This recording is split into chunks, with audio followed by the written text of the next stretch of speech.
We're so used to mass produced everything, and we've paid a huge cost for that. We've paid a huge cost in terms of the quality of the food that we're eating. We've paid a huge cost in terms of what we've allowed to go into that food, and in terms of, I don't know, all kinds of different things that people don't know about. We don't really know where our food comes from. We've lost connection to it. I'm Carson Jorgensen.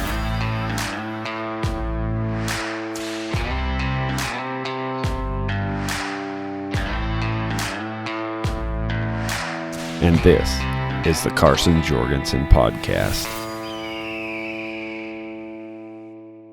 Hey everybody, one of the questions I'm most often asked when it comes to agriculture is, how do we find your products, or where do we buy local? Folks, the guys at Crofter have been working on solving just that. They've created a marketplace that connects the producers to the consumers. You can get high quality products shipped to your front porch. Also, if you're a producer and you need an easier route to get your product to those consumers, visit crofter.com. Fill out the producer application and become a distributor on that marketplace. Again, that's crofter.com for high quality agricultural products shipped directly to your door. Hey everybody, thanks for joining us today on the podcast. Today I have a good friend of mine, Bobby Clayson. I'm glad he would join me today to talk about some of the things he's got going on and some of the things he's doing to help agriculture. Bobby, thanks for joining me, man. Yeah, glad to be here. Definitely glad to be here. Now we're glad to have you. You've done some huge things. First and foremost, I'm going to turn some time over to you. Let you introduce yourself, kind of how you got to this spot, how you found yourself in technology and then into agriculture. Yeah, it's a little meandering path, right? I don't really have history in agriculture unless you go back a couple generations. But yeah, so by trade, I'm a software engineer, and I'm also an entrepreneur. So I've co-founded a couple different companies. The main one that I founded was one called TaxBit, which is just tax and accounting software. So nothing agricultural related whatsoever. But I did have a successful exit from that company, and had a really great experience. Building what's now $1 billion company. So that was a great experience. But the real thing that turned me on to agriculture, of course, was COVID. A lot of people like myself became concerned when they saw the supply chain issues that happened in 2020. And then the big thing that kind of turned me on to what was really going on inside the agricultural space in our country was Shad Sullivan's video that he put out in 2020, explaining to people that he had, that pigs and cows were being euthanized and crops were being uh, plowed under and all that kind of stuff because there was no way to get product to market with all the shutdowns with processors and things like that. So I started to dig a little bit deeper into those issues and realized that our food supply chain in the country is extremely centralized, which shouldn't have been too much of a surprise to me, but it really did surprise me how bad it's actually monopolized and centralized. And as someone who's really passionate about decentralization, I realized there was a huge opportunity there to kind of get in the space and see if I could help. I started to sort of look at the other solutions that leveled the playing field for sellers and producers. So you look at something like Amazon or Etsy, and those are both examples where you have a platform, and that platform allows independent sellers, small producers, even like boutique kind of stores to go on, create accounts, and get access to mass amounts of consumers, right? Amazon and Etsy and other businesses like that have really leveled the playing field for small producers, and I felt like something like that needed to exist in agriculture.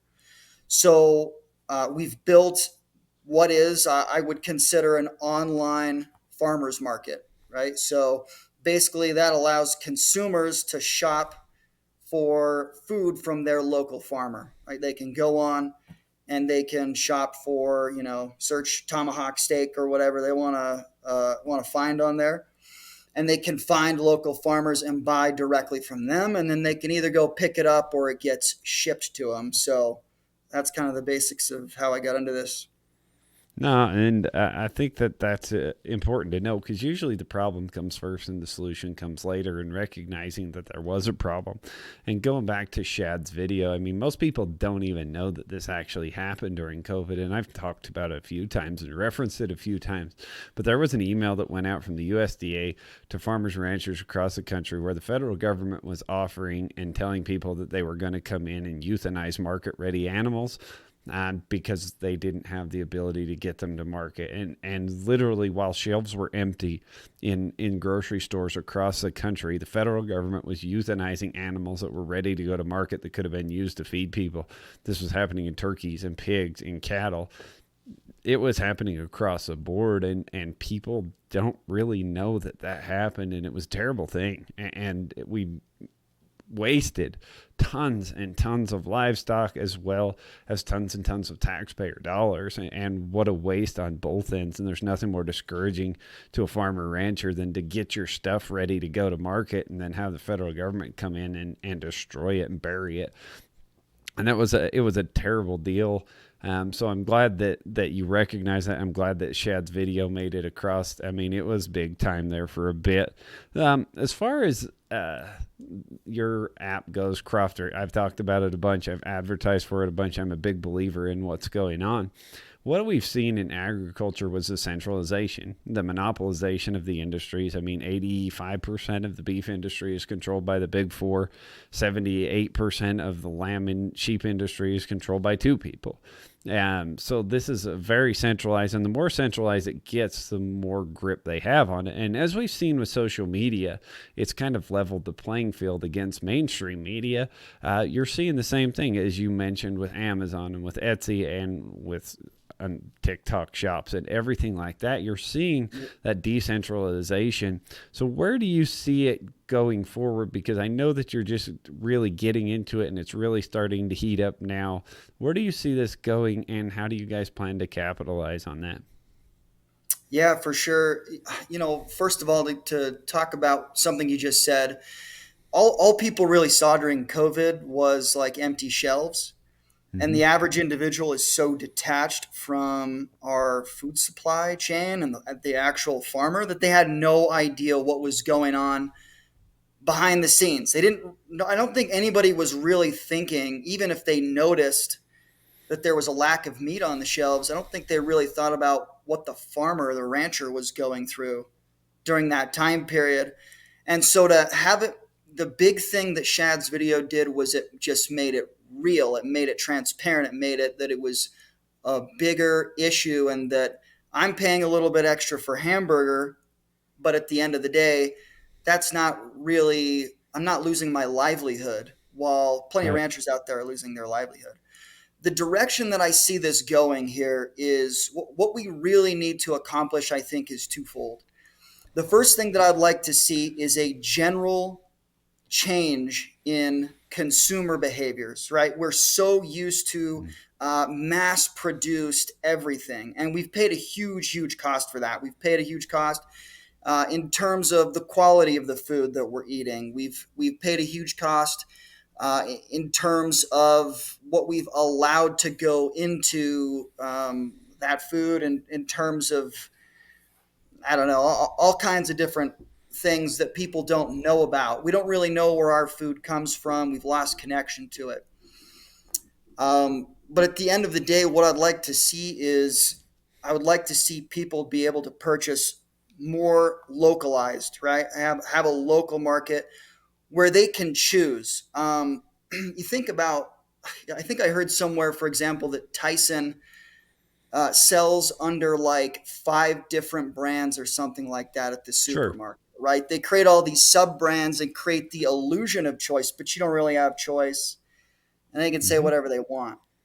But if you can actually build a relationship with the people that produce your food, you can come to understand what it takes to produce it. You can come to appreciate what the average farmer and rancher does for our country and does for the individual. And you also have the ability, whatever your personal like leanings are in terms of how you think that food can and should be produced, and the price point that you're looking for, you're going to have a lot more options. So we want to provide people a localized experience that also increases the options that they might have. The other thing that I really like to see here, and I think one of the major concerns with a centralized food system, it's not just that it's unfair to the consumer with lower choice, but it is. It's not just that it's bad for the farmer because they're forced to do business with who's available or they lose out.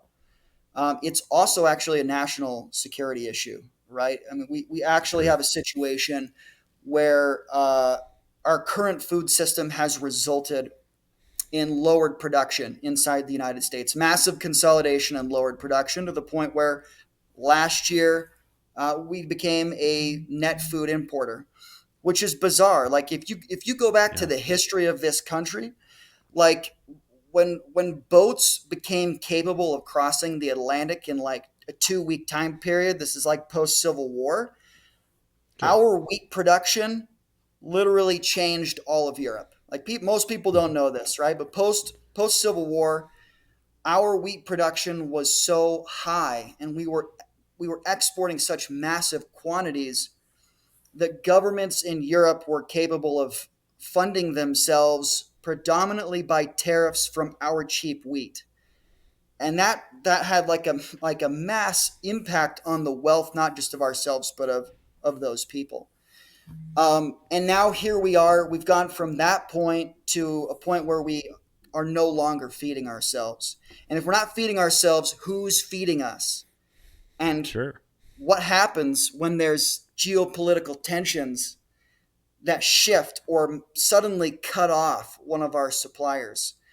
Um, that's a real dangerous pinch point for us. And I think that we need to return to both agricultural self sufficiency, as well as, in my opinion, we should be agriculturally dominant in the world. We should be the number one exporter forever, in my opinion. Of everything and forever. And no, Yeah. I think you make a lot of important points, especially when it comes to tariffs and that decrease in quality. So talking about that decrease in quality, and this is something I've been talking about a lot lately, is we see this big push from RFK Jr.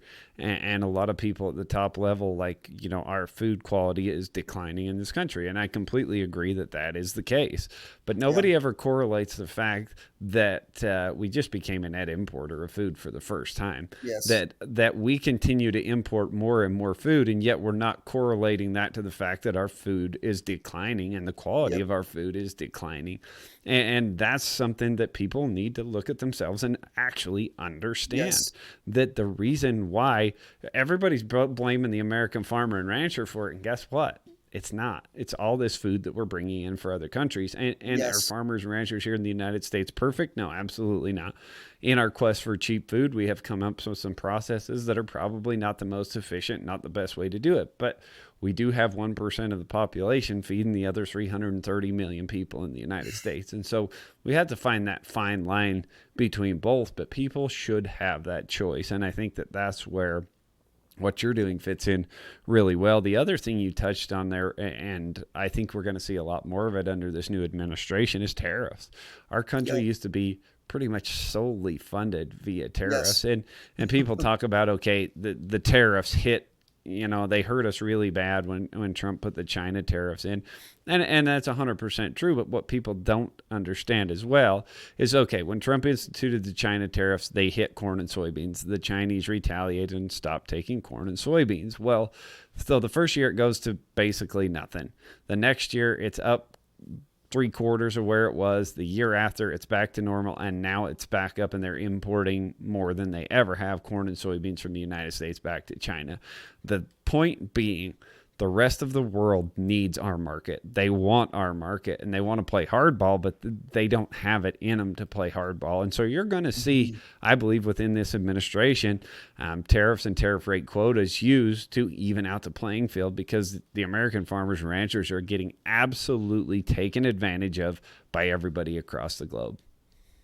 Yeah, 100%. And one really big point that you made there is imports. Like at the end of the day, farms are a business, and businesses react to market incentives. Right? They react to what Sure. the market says, and if we can import cheap, poorly, unhealthily made food from outside the country, or that we don't have control about how it was raised or how it was grown, well, then what other options do our farmers have? Like, what other options do they have? They have to do the cheapest, most mass production thing possible because they got to compete on price. Because in the stores, there is no difference between Yeah. Russian wheat and our wheat in terms of what you see on the shelves right there. People are not sufficiently educated, and I think we can thank RFK Jr. as well as others helping bring to light some of the differences that could be out there.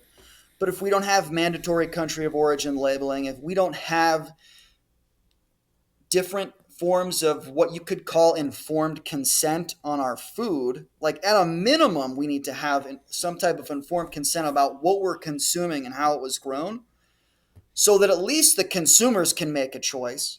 And preferably, what you Right. said, yeah, you get a little bit of pressure, upward price pressure from tariffs, but at the end of the day, I think the math comes out both in terms of our health as well as what we produce here that it's going to go up. So we have to get rid of perverse market incentives. We've got to get rid of mislabeled or unlabeled imports coming into the country if it's going to make any difference.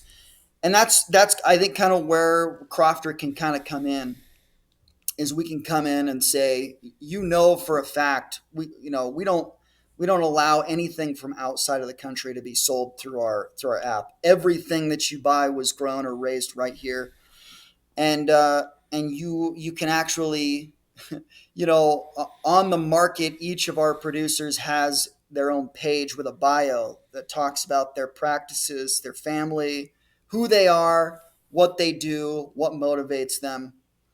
And that's the type of connection that we can consumers are beginning to appreciate and desire.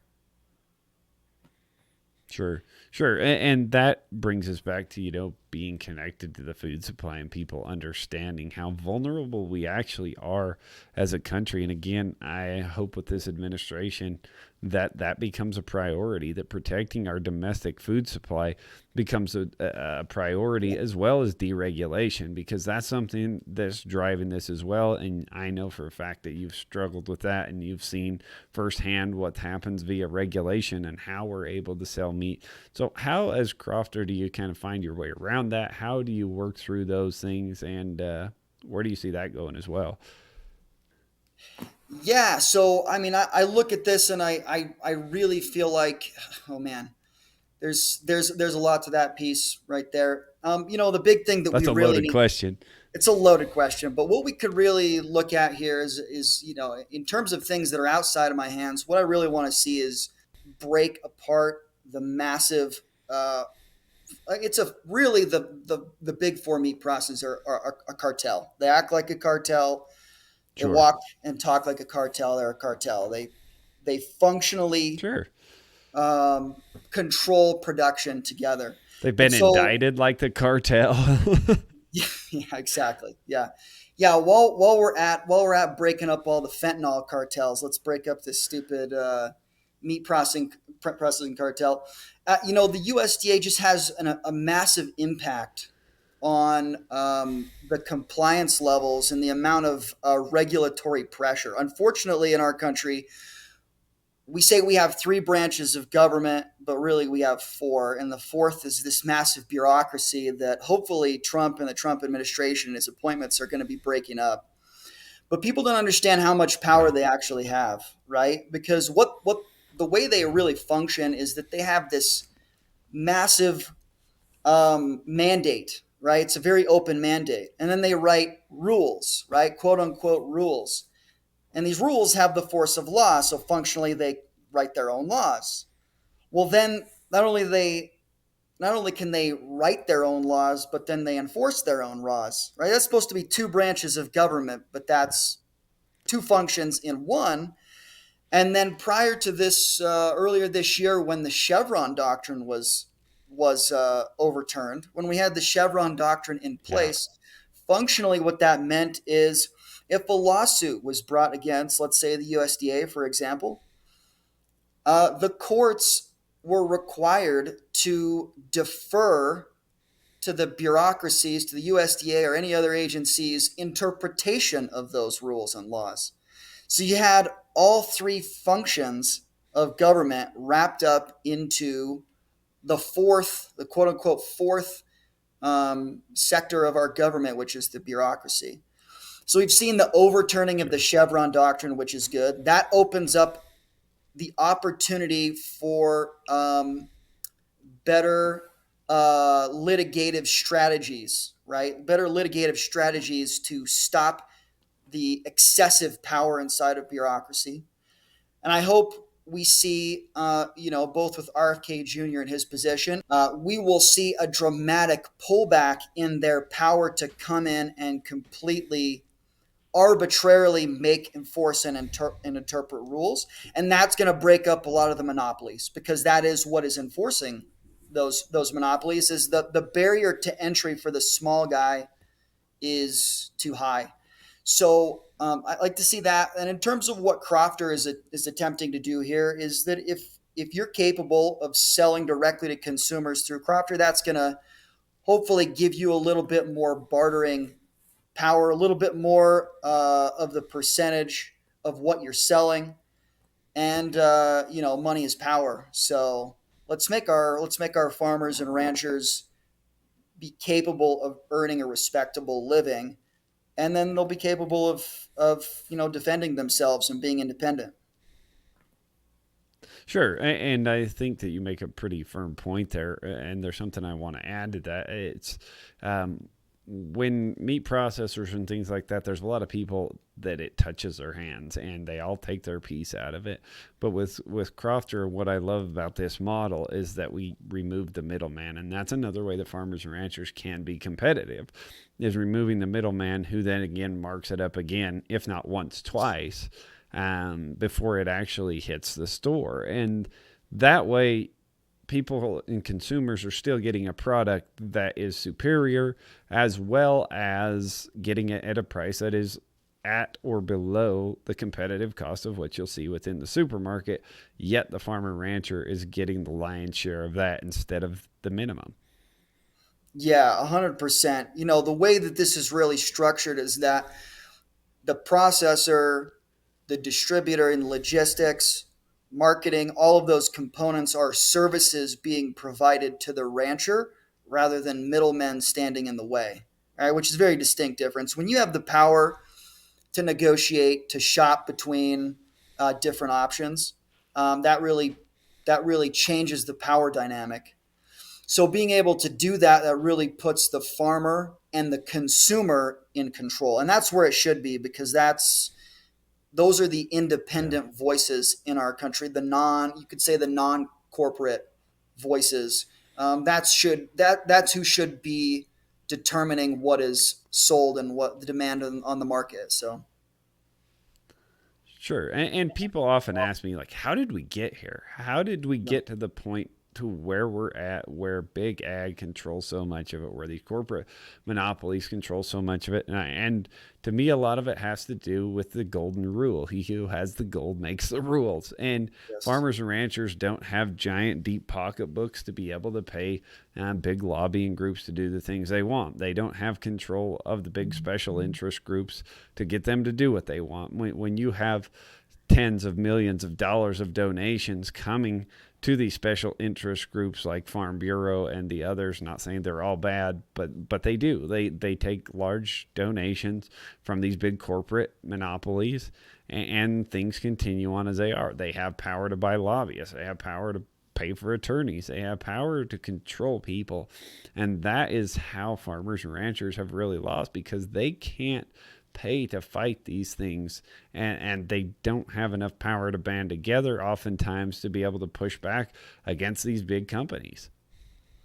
Yeah, absolutely. One of the concepts that people have got to realize, this is like an economic concept. It's called regulatory capture, right?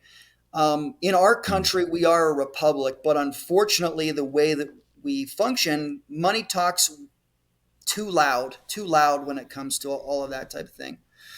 So what we have is, some well-intentioned regulatory bodies, probably when they were created, but the moment that big corporate interests start to realize that their power is being threatened through the regulatory body, then their objective then is to control that regulatory body and use it for themselves. And that's exactly what they do. They use it to create, uh, hurdles.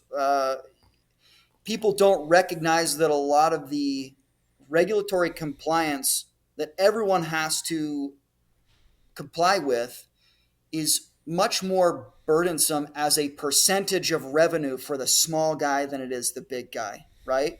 It makes it so that getting Yeah, into the game is so expensive that you create that monopoly. You create a situation where you got to get big or get out.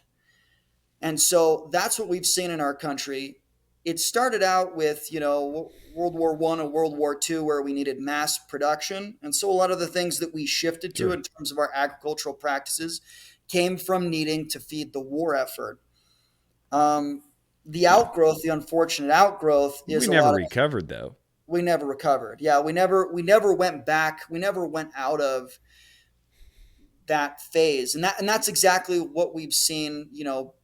With what you could say is big pharma or the military industrial complex or the agricultural industrial complex, whatever you want to look at. It all formed up Yeah, around war, and then it never really decentralized. And of course, they're not gonna give up. Most people have got to recognize that a lot of the chemical companies, including the agrochemical companies, started out uh, manufacturing for the war effort, and then the war effort sure. ended, and so what did they do? Well, they found new uses for all the chemicals so that they could stick around. And then they found ways to bribe, lobby, and basically game the regulatory system such that they didn't have to be held accountable if there was anything wrong with what they were peddling. And so that's not even it's not the it is definitely not the farmer or rancher who is doing something deliberately wrong. It's the corporate Right. interests that find ways to say, no, glyphosate is 100% fine. There's nothing wrong with glyphosate. You can pour it all over everything that we eat and consume it, and there's no negative impact. When many Sure. countries in Europe and Canada have recognized that that's not the case. And what is that farmer supposed to do? Well, he's going to do what's going to make the most financial sense. He's going to follow along with the subsidies because he's trying to keep his operation in business. So we've got to fix the systemic incentives and get people um, educated, because if we can, then we can have healthy and affordable food, and our agricultural producers can still, under that system, and actually especially make a better living than what they're making right now, in my opinion. No, absolutely. And I think this is goes back to, what I was talking about earlier when I said, in our quest for cheap food, we have come up with some practices that aren't always that great. Yeah. And farmers and ranchers are the ones that often get to blame for it, but it's the regulatory state and the market capture and the regulatory capture that drives them to do that. Because literally here in the United States right now, farmers and ranchers are just trying to stay alive. They are trying to keep the bank at bay, most of them. As of the last agricultural census, average farmer rancher in the United States was $1.8 million in debt. And that's for a larger operation. But the fact remains that they are going deeper and deeper into debt most every year. And it is getting harder and harder to keep that food on the table. And the we've done it before. We've had people say, you know what, price of lambs has got to be this, or else we're just going to have to go to imports, and we're just sorry. So you get what you get, and you don't have any recourse to it. And they've taken away that recourse through that regulatory capture. So I believe that decentralizing is always the answer, and I think that Crofter helps to do that. And as far as that goes, the future of the regulatory state is going to change quite a bit. And I think we're about to see deregulation at its finest, because I believe that's what the agricultural sector needs, is a massive deregulation and a massive push toward the independent producers. Yeah, and I think the important thing for the consumer to recognize right now is there's a lot of fear mongering around the words deregulation, right? Because people begin to think like Sure. all the safety rails are getting ripped off. It's like, no, the safety rails are not being ripped off. The enforcement of lack of safety rails actually is what get ripped off. When we're talking deregulation, we're not saying that no agricultural producer or anybody in that space should be void of accountability for what they're doing or should be able to poison the people.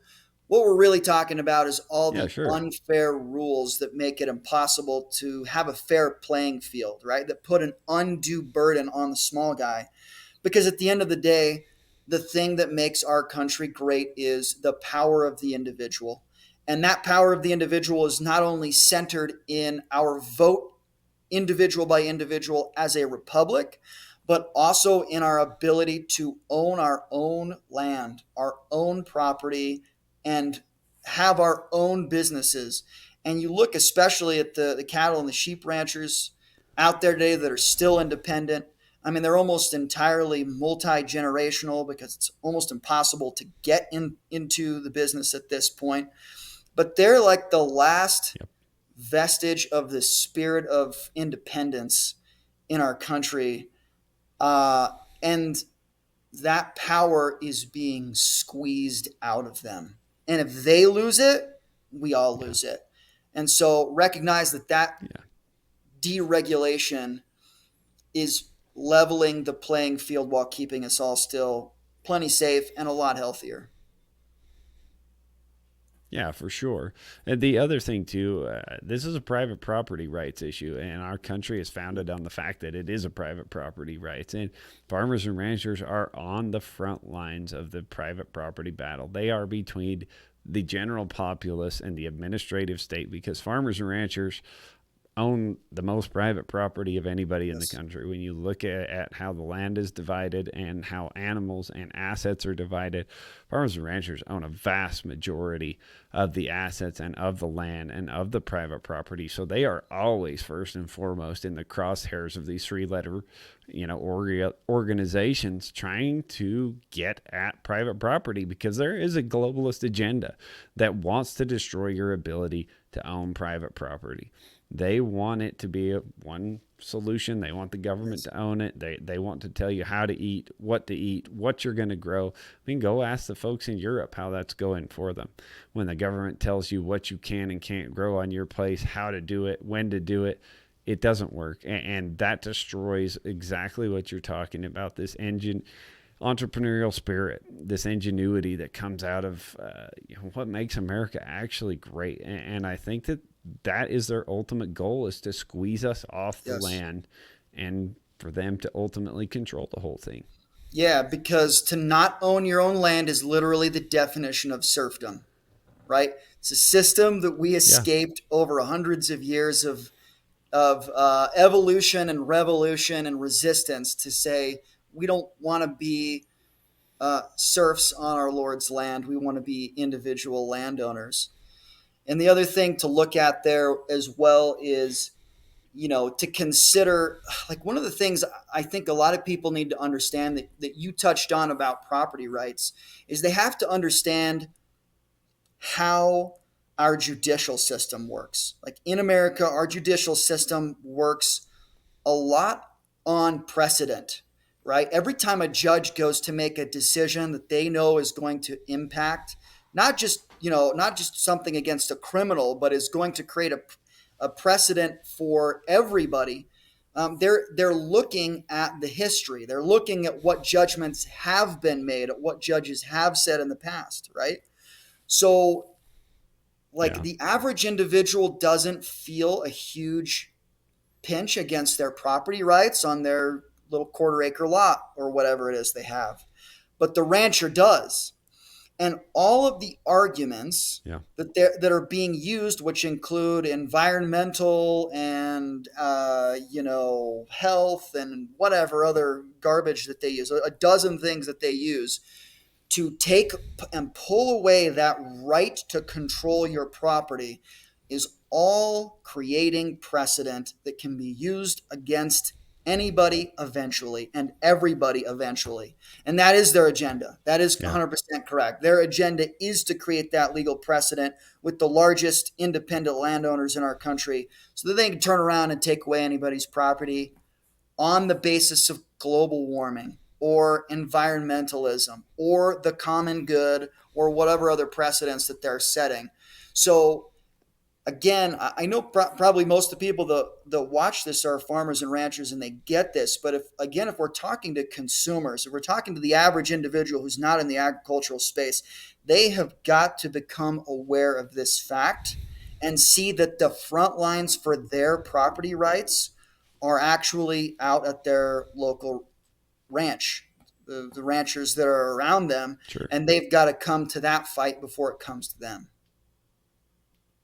Yeah, no, 100%. Which brings us to things like natural asset resource companies. And you and I have discussed these at length. We've had discussions with Marlo Oaks about them, that they were literally trying to put on the market the public's ability. When I say the public, I mean big corporations, people like Bill Gates as well, the rich and the most elite among us, to buy up the ability to regulate private property in the name of climate change, in the name of clean air, in the name of protecting a frog, in the name of all of carbon sequestration.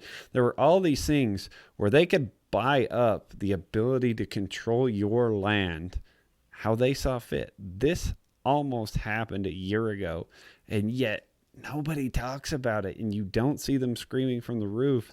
And there is nothing more that I want to see from this administration, is to absolutely decimate any initiatives like those and set precedents going forward that we do not let this happen in the United States of America. Yeah, natural asset companies was among the strangest of things I've ever seen, from a market perspective for a lot of different reasons. Um, First of all, some of the most insidious things that happen in our country happen the most quietly, right? They're not the big debated Yeah. topics. They're the small little rules that are proposed over at the SEC or USDA or the EPA that get Yep. released, right before a 3 day weekend to try and keep the comments off, all kinds of dirty tactics, so that the public doesn't know Sure. about it or doesn't have the time to resist or say anything about it. And that's exactly what happened with NACs. What was really bizarre to me is like my understanding is that basically natural asset companies inverted normal market ways of evaluating things, right? Because when when Mm-hmm. we value something on the market, we're both valuing it for what it is currently producing for us, right? Like if we're going to buy a piece of land Sure. and it's got a ranch on it, you value it by its capacity to raise cattle. Uh, or at a minimum, we value it for its potential, what we're about to pull out of it. It's got a bunch of untapped minerals. But natural asset companies were literally trying to place a value, a tradable value on the stock exchange, for not accessing natural assets, for not touching them. What is the untapped and untappable value? And then we'll trade those around, and then we're going to attach some type of tax incentive to it so that you can offset your carbon footprint, your ESG score, whatever it is. If you just buy into these NACs and these natural asset companies that are trading on the New York Stock Exchange, then that will absolve you of your other environmental sins, right? That was really, I think, what they were Right. going for with it. Was what they were gonna do is they were gonna put it on the New York Stock Exchange, and it was a way of having like a sneaky carbon credit. But it could have been for anything. Oh, you're pouring Sure. oil into the ocean. Well, just go and buy some NACs, and that'll give you a little extra credit because you've forced some other asset to not be tapped. It's just a perverse system, right? And Yeah. that's really the issue with everything that we've talked Yeah. about is they're all perverse incentives that mess up market conditions and make it impossible for us to function as a proper economy. Yeah, and this is where deregulation and decentralization comes in. The more we can break Yeah. this up and the more we can take their ability to grab giant pieces of it once, the better off we're going to be. And that's where I believe that we need to be, and I think that that is the way that it's going to have to go forward, because without decentralizing this, we're going to be stuck, and we are Yes. going to be accountable to these people who don't actually know what they're doing, and they're using exorbitant amounts of money, sometimes not even your money, sometimes not even their money, sometimes they're using taxpayer dollars to do it, sometimes they're using investment dollars to do it. But again, stripping away those private property rights from people one piece at a time, conservation easements under the guise of a great thing, they are doing things that are completely insidious. I mean, the RFID thing that passed in this last budget, I mean, it was $15 million appropriated to mandatorily tag cattle in the United States so they can track them from birth to death and electronically track them all the time so that they can use it. Ask Europe how that's going for them, because they use it to track their carbon footprint. If you don't meet your carbon footprint, you don't get access to the market. It is a way to cudgel people into obedience. It's a way to force them to do exactly what you want them to do, or Yes. else you're going to ruin their livelihood. And that, to me, is one of the most insidious things that can happen to a person. And Yeah. agriculture is square in the crosshairs. Yes, and those conservation easements are really, really, really good example. If you want to look at the repeated playbook of the globalist, the playbook is this: find a way to put someone under extreme duress, and then come in with a solution that's really a poison apple. It's a really poison pill.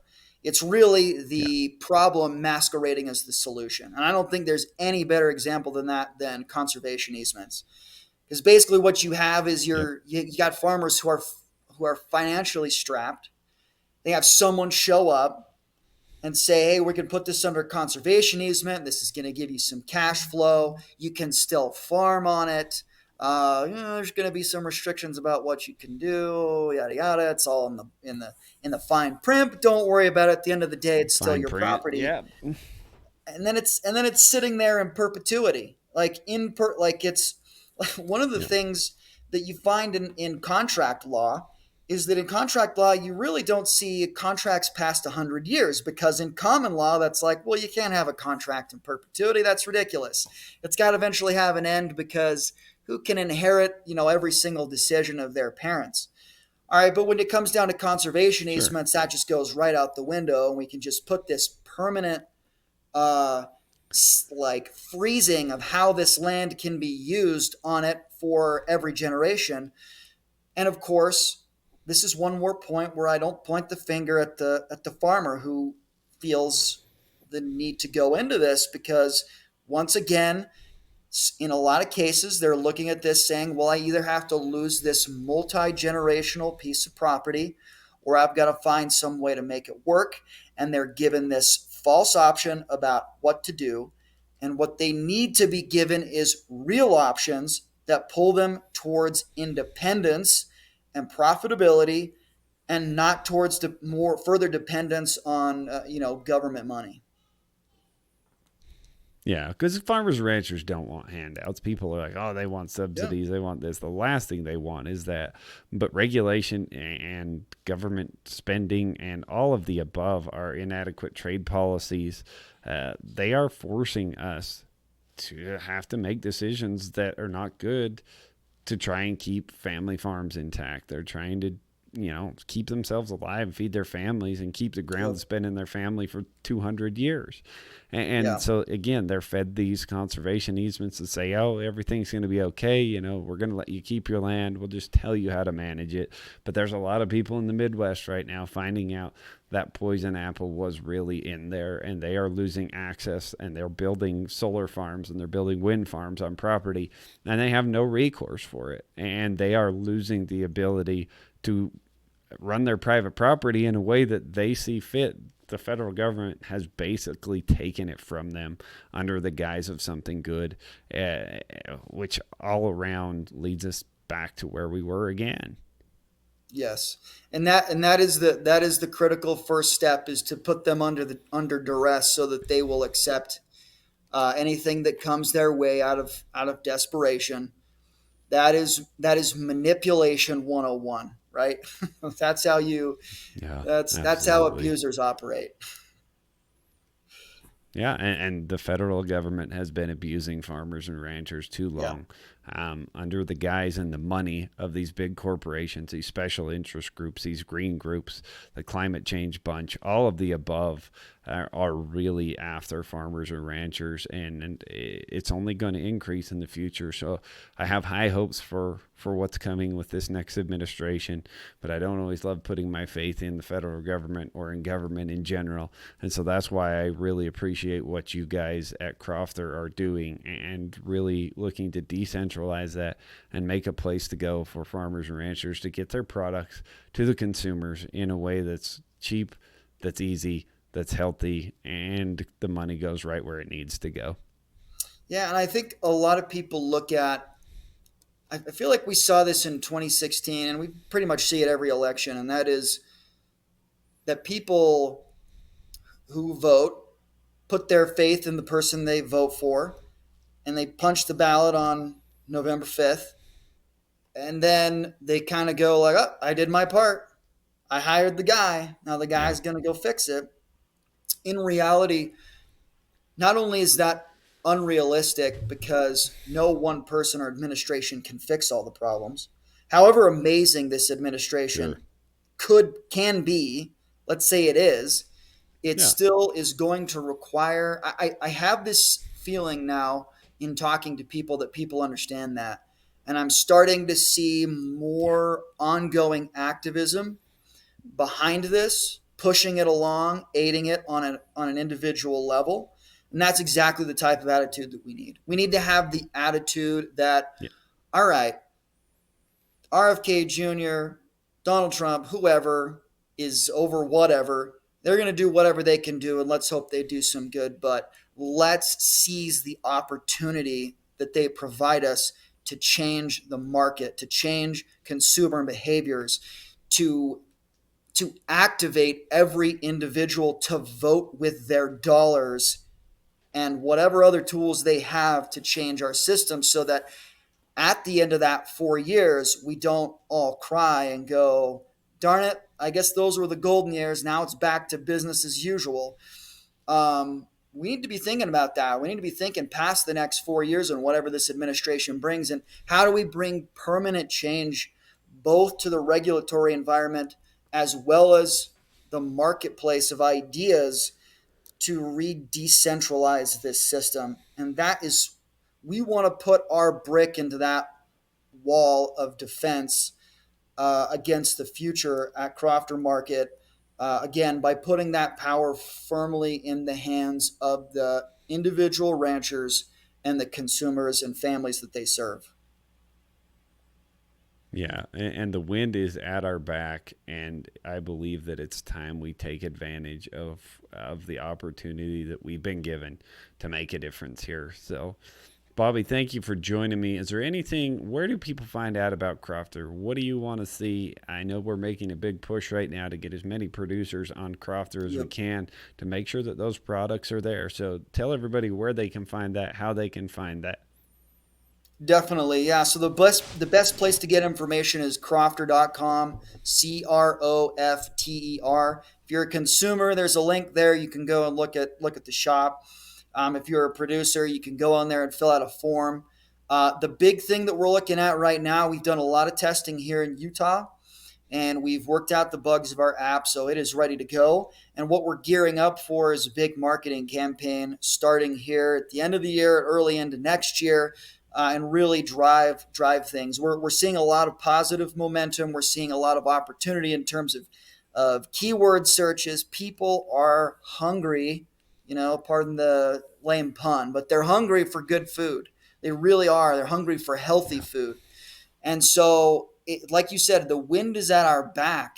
And if there's been a time in my lifetime to take advantage of consumer sentiment, it's right now. So the big thing that we're trying to do between now and early next year is add as many producers nationwide as possible onto the platform, so that as we push consumers on with our marketing dollars, the products there are ready. They're ready to go. They're ready. People can find what they're looking for. And so if you go to crofter.com, you can fill out a form. We'll have someone get in touch with you. We'll make the process really easy. I know there's a lot of ranchers out there who feel a little bit adverse to technology, perhaps, especially a little bit of the older generation. We can have someone walk you through it and make it real easy. We've got good customer support that'll answer any questions that you've got. We'll give you some nice white glove treatment and help you, create some good images so that you can make the best of your product and get it out there. So let's go. No, absolutely. Well, like I say, I'll vouch for these guys. When working with them, working out the bugs and finding the pitfalls, and I think that you're onto something great. I think that it's time that we make American agriculture great again, and it's time that we connect the producers to the consumers, cut out the middleman, make sure the money goes where it needs to go, and make sure that it's there for our kids. So, thanks for joining me, Bobby. Appreciate it, man. And again, everybody get on over to Crofter. Find what you're looking for. Doesn't matter what end you're on. Take care. Thanks for joining us today. If you enjoyed this episode, hit that like button, subscribe to the podcast, and make sure you turn on your notifications so you know when we release a new episode. Thanks again, and we'll see y'all soon.